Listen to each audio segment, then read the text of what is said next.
Huddersfield hope to continue winning ways versus Newcastle, while Spurs entertain reigning Premier League champs Chelsea. FC's Paul Marin laments Newcastle's two first-half injuries, but places much of the blame on red-carded Jonjo Shelvey. FC's Paul Marin laments Newcastle's two first-half injuries, but places much of the blame on red-carded Jonjo Shelvey. Once again, this is not quite what supporters of Newcastle United had in mind. Having made an immediate return to the Premier League under the management of Rafa Benitez, it seemed that a period of much-needed stability might follow. Instead, as the team prepare for a testing trip to Huddersfield on Sunday, uncertainty reigns. A very public disagreement between Benitez and owner Mike Ashley over financial backing has raised fears that the club may slide straight back down again. Gamecast lineups and stats. 3 months is an incredibly long time in Newcastle United years, says Martin Hardy. The mood from May has changed markedly. It has a hangover feel now. Hardy is a journalist and author of 3 books on Newcastle, including Rafa's Way, which detailed the club's promotion year. Benitez is trying to make the best of the goalposts moving, but that tidal wave of optimism has dissipated, Hardy told ESPN FC. Momentum screeching to a halt has been a symbol of the last 10 years at Newcastle United. For many supporters, this has come as little surprise. Taylor Payne, one half of podcasting duo Taylor Bestie, certainly saw it coming. "I had a feeling that we would have a lot of money to spend," he told ESPN FC. "I was hoping we'd be able to shift some of the dead wood and open up spaces for new players, but it's proving difficult." Unfortunately, with Mike Ashley in the background, optimism is often in short supply. Benitez expected to be able to reinforce the squad more emphatically. The £12 million signing of 22-year-old Jacob Murphy has been the standout deal so far, but HES a player with more potential than proven quality. The arrival this week of Joselu, a peripatetic £5 million forward who has never hit double figures in a single league season, is unlikely to improve the mood. It seems impossible for Newcastle to ever enjoy a period of calm. Every success is quickly followed by a crisis and, frustratingly, most of them are avoidable.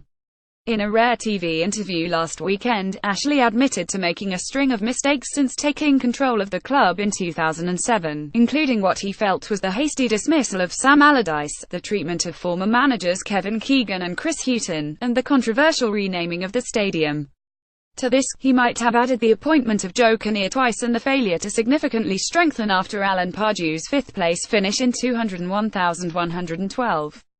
Rafa Benitez has had a frustrating summer at Newcastle.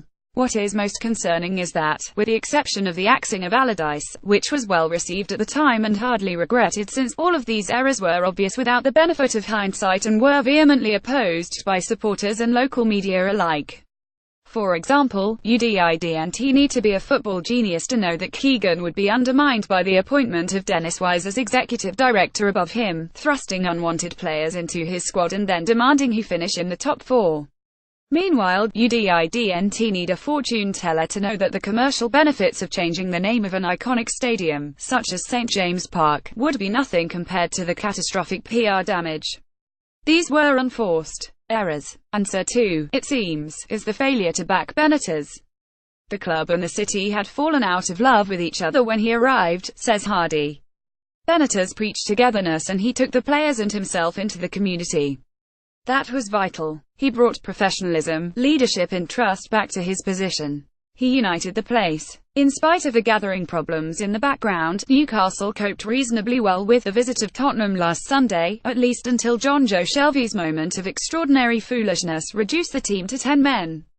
They kept pace with Spurs' movement and, though they scarcely created a chance of their own, that is no disaster. Tottenham are one of the best teams in the division. But if Newcastle slip up against Huddersfield, widely tipped for relegation, doubts will multiply. And David Wagner's side will not be easy to beat. They thrashed Crystal Palace last weekend, destroying Frank de Boer's hopes of a persuasive passing game by throttling them every time they crossed the halfway line. They are fit, organised and tenacious and, backed by a euphoric home crowd, will tear into Newcastle from the first whistle.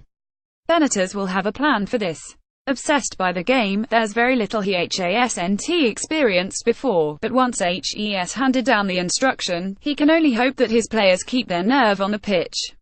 The confidence has waned, says Hardy. It is a young and inexperienced squad. Benitez has to make them overachieve, and he can do that, and he wants to do that, but it's not how it was in the brochure. The relationship between the owner Mike Ashley and Benitez is just about non-existent. That doesn't bode well. Newcastle can ill afford any more mishaps. The soothing balm of points is required urgently. But you'd wonder if anything short of Ashley's departure from the club will calm the nerves of supporters. Ian McIntosh covers the Premier League and Champions League for ESPN FC. Follow him on Twitter at Ian McIntosh.